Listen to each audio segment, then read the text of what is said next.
Pickens set to become a free agent this offseason after a monster year, 93 catches, 9 touchdowns. Yesterday out in San Francisco, Kay Adams was talking to his teammate CeeDee Lamb about how hard he's been working to keep his fellow wideout in Dallas. Listen.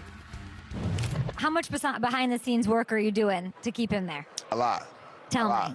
Because everybody in my face is trying to recruit him while I'm standing right next to him. As if I'm not. At the Pro Bowl? Yes. Tell me who. I want to know Micah who. For one. Micah? Let's start with Micah. He's trying to get out of here. Yeah, I don't know. Scooter. I don't know what's going on with him. He's a little too active to be on a scooter. Green Bay wants George Pickens. Yeah, but they're not getting them. So obviously, I mean, a little bit of fun there, but the reality is George Pickens' agency is the same one that represented Micah Parsons last year. We all saw how that went, up to and including Jerry Jones saying he didn't know who the agent was, even though he's one of the best-known agents and best-connected agents in the sport. And so here's, CeeDee Lamb, we're recruiting. I mean, I think some of this isn't good fun, but there is something consequential about it. No, absolutely. And if you're the Dallas Cowboys, the ace that you're holding is the franchise tag, because to CeeDee's point, you don't want him going to the Green Bay Packers. He makes that receiving crew or receiving core so much better. What he did for Dallas this past year was absolutely, it was just an impressive feat. The issue with this, though, is how much money are you going to assign? You CeeDee Lamb's already being paid, Dak's being paid. How much can you give that receiver room is going to be the question. The number one priority is the defensive side of the football. Yeah. Look at the two teams in the Super Bowl. Top 8 in total defense. You look at the Dallas Cowboys last season, 30th in total defense, 32nd in pass defense, and 32nd in points allowed, allowing 30.1 points per game. Yeah. If you can't stop a nosebleed, I don't give a damn if you score 32. If you give up 33, you're going to lose the ball game. You're right. But I think it's hard. In NFL, we play it two different ways, right? It's like, how do you better your team, but also how can you keep other teams from being better in your division that you're going to have to go see? I think they're going to they got to play both of those. I don't know anything about anything, but I know this. They're going to franchise tag George Pickens, right? Yeah. I mean, that's what's going to wind up happening here, right? I mean, how he handles that, I don't know. Because if you don't keep him, now you can trade, do a sign and trade with another team, but you got to get something out of it if you're the Dallas Cowboys. They're going to franchise tag him. Listen, the one thing I do know, that Jerry Jones is going to wait till the last minute, because he always does with these type of things, and he's ultimately going to get franchised. Here's the thing. George Pickens, like leaving Pittsburgh, and even a couple games this past year, did not look overly interested. I'm not saying he was or wasn't, but he didn't look overly interested a couple times.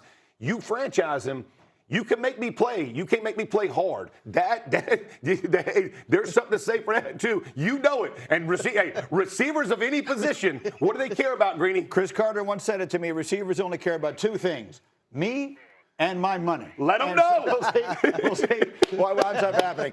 I'm going to use this word advisedly. Okay. One of the gutsiest calls in Super Bowl history. Am I allowed to say that this morning? Yeah, we'll let you get that. Fair enough. So we got into a conversation this morning about that and about the courage that it took. Again, that was on a 4th down. Yep. They give up 3 points right before halftime. If that play doesn't work, and this is the thing about the Super Bowl. It's not just the players. It's also the coaches who sometimes can be remembered forever for a decision, either on one side or the other. This is one of the most famous plays of all time. Again, that's Nick Foles on the receiving end, and it propels the Eagles ultimately to a stunning win over the Patriots in that Super Bowl in Minneapolis. So we were talking about those kind of decisions. And Jeff, you brought us back to a game in which you played and a decision a coach made that completely changed a Super Bowl. Yeah, Sean Payton, doing the onside kick, coming out of half. We're up 10-6. He comes out of the opening play of the second half with an onside kick, and they recover it. And it was absolutely deflating. I mean, you're standing there as a player. We're all on the line, on the end of the line, getting ready to run in. Peyton's we're talking about the plays, kind of what our script is going to be.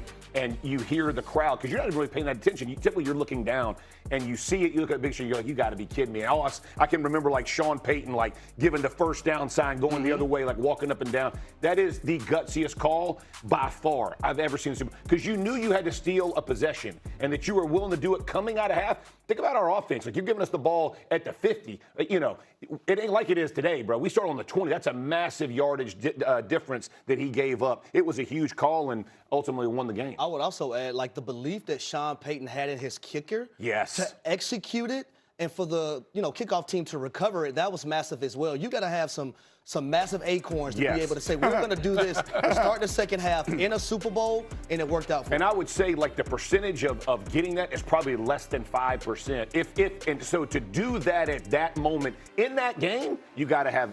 Though, in that moment, it's higher, though, because it's by surprise. Today, your chances are almost Right, 'cause zero you gotta because announce you it. have to declare it and all Yeah. that. But a surprise onside kick to start the second half, legendary, obviously. Again, looking forward to the 30 for 30. Meanwhile, we got sneaky, huge news coming out of Philadelphia yesterday. Eagles' longtime offensive line coach Jeff Stoutland announced he is not returning to the organization. He was offered a role on the staff under the new offensive coordinator Sean Mannion, but declined. Stoutland's agent Alan Herman has indicated that his client was frustrated with how last season transpired, with his voice not being heard within the organization. I have two offensive linemen here. So I brought this in this morning and I said, is this something we want to do here today or not? And what's the first thing you said to me? This is huge. Yeah. This is a huge blow to the Philadelphia Eagles. Jeff Stoutland is one of those rarefied air offensive line coaches. He's elite. He's one of the best coaches in the game of football. And what we've known from the Philadelphia Eagles over the years is their offensive line year in and year out has been one of the best units in the National Football League. Right. Obviously, not last year, but the year before with Saquon Barkley rushing for over 2,000 yards. Why? Jeff Stoutland. He coached all those guys up. Right. And so for him to leave the organization, that's going to be – I don't know if they can replace that guy, to be honest with you. No, this is massive news. And I'll say it this way, too. It's almost like because of him leaving – it's almost like they're going to transition into something completely new. Because if Stoutland can't get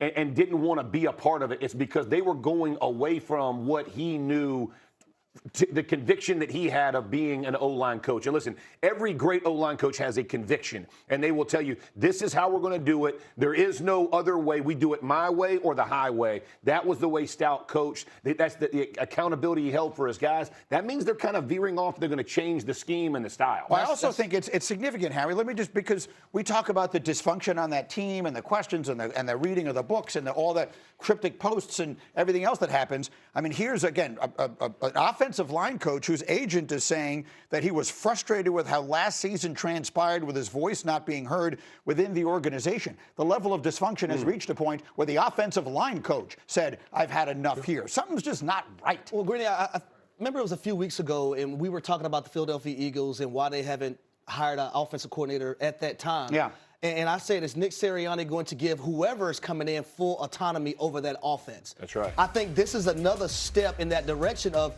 okay, Sean Mannion, you're coming in.